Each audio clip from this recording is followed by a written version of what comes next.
నమస్తే, welcome to Andhraprabha. నేను Tejaswi. BJP target 17. Lok Sabha ఎన్నికల్లో గెలిచి సత్తా చాటాలని ప్రయత్నిస్తున్నారు కమలనాథులు.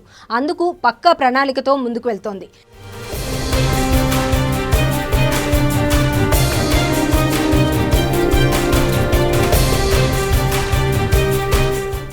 ఈ నెల 20 నుండి 10 రోజులు రథయాత్రలు చేయనుంది.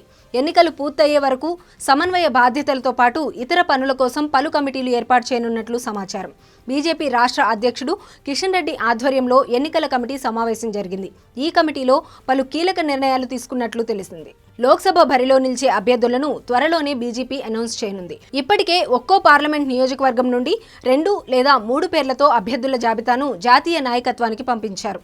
ఈ ఎన్నికల కోసం దాదాపు 35కి పైగా కమిటీలను నియమించనున్నట్లు సమాచారం. ఒక్కో కమిటీకి ఒక్కో రకమైన బాధ్యతలను రాష్ట్ర నాయకత్వం అప్పగించనున్నట్లు తెలిసింది.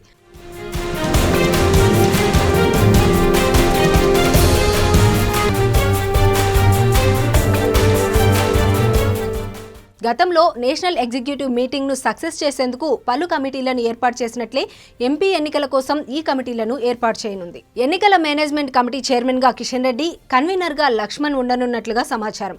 కో కన్వీనర్లుగా ఏవిఎన్ రెడ్డి, గరికపాటి, రామచంద్రరావు, ఎన్నికల కార్యాలయం ప్రముఖగా మాజీ ఎమ్మెల్సీ మాగం రంగారెడ్డి తదితరులతో కమిటీలను ఏర్పాటు చేశారు. అభ్యర్థుల ఎంపికపై ఇప్పటికే ఒకసారి ఢిల్లీలో బీజేపీ ఎన్నికల కమిటీ సమావేశమైంది. సిట్టింగ్ స్థానాలపై బీజేపీ ఎన్నికల కమిటీ ఒక స్పష్టతకు వచ్చినట్లు తెలుస్తోంది.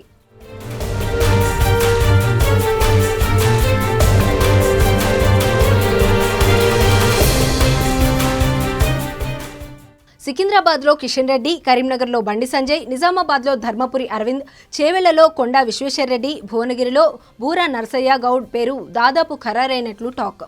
ఈటెల రాజేందర్ ఎక్కడ నుండి పోటీ చేయాలనే దానిపై ఉత్కంఠ నెలకొంది. ఆయన మల్కాజ్గిరి సెగ్మెంట్ నుండి బరిలో దిగేందుకు ఇంట్రెస్ట్ చూపిస్తున్నారు. మెదక్ లేదా జహీరాబాద్ నుండి పోటీ చేయాలని బీజేపీ నాయకత్వం సూచించినట్లు తెలిసింది. ఇదిలా ఉండగా బలమైన అభ్యర్థులు లేని చోట చేరికలను ప్రోత్సహించాలని బీజేపీ నిర్ణయం తీసుకుంది. ఆపరేషన్ ఆకర్ష్పై ఫోకస్ పెట్టనుంది.